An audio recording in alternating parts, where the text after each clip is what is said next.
A new propulsion system for the Mercedes B-Class, now even more environmentally friendly with natural gas. A clean alternative.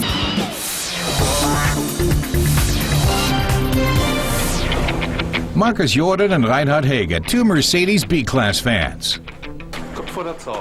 With a flip of the coin, the matter is decided. Markus gets the diesel while Reinhard tests the compressed natural gas, or CNG model.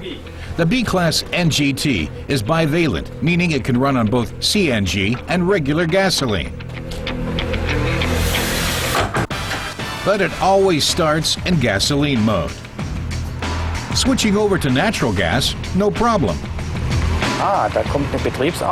Reinhard says he can call up a menu choosing between natural gas and gasoline and can switch over even while driving. Pretty cool feature. And now it still drives like any other car, except that it's using natural gas. The revamped B-Class diesel makes its initial impression with its cosmetic details. The front end, outside mirrors, and rear lights have all been redesigned.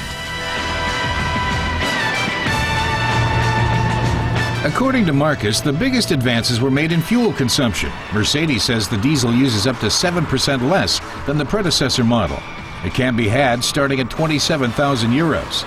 The basic natural gas starts at 1,700 euros more.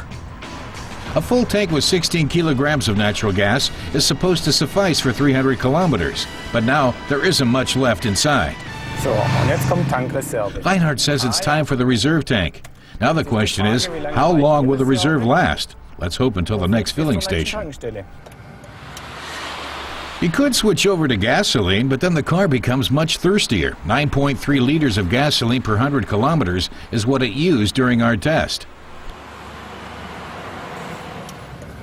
Reinhard searches the navigation system. He sees there's an Avia station 12 kilometers away and an Aral at 25 kilometers. He opts ahead for the closer station. He's found the place, but now the next challenge awaits. Reinhard has never filled up on natural gas before. Yes. Looks like the valve goes in here, he says. A bit puzzled. But it isn't complicated, and it's cheap, too. 13 kilo. Reinhard tells the cashier he's tanked 13 kilos, which comes to 12.61 euros. That's what I call savings, he remarks. To cover the same distance, the diesel driver would have to pay double that amount. So the natural gas model is cheaper to operate. But Markus wants to know, what about driving fun? The two drivers switch keys. Are the two models on the same level on the Autobahn?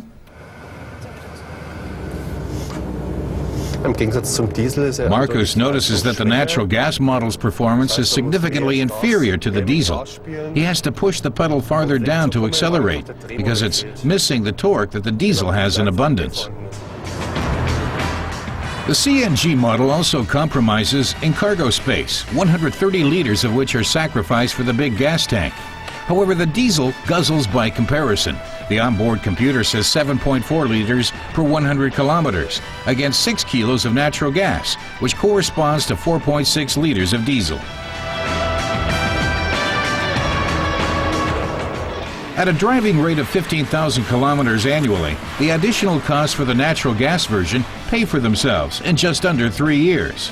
And the testers are convinced. Markus says the driving cost is unbeatable. And as for driving feel, both liked it too, saying it was good and quiet. Reinhard points out that the acceleration was a bit slower than the diesels, especially when climbing hills. But for the environment, it's a great option, he said.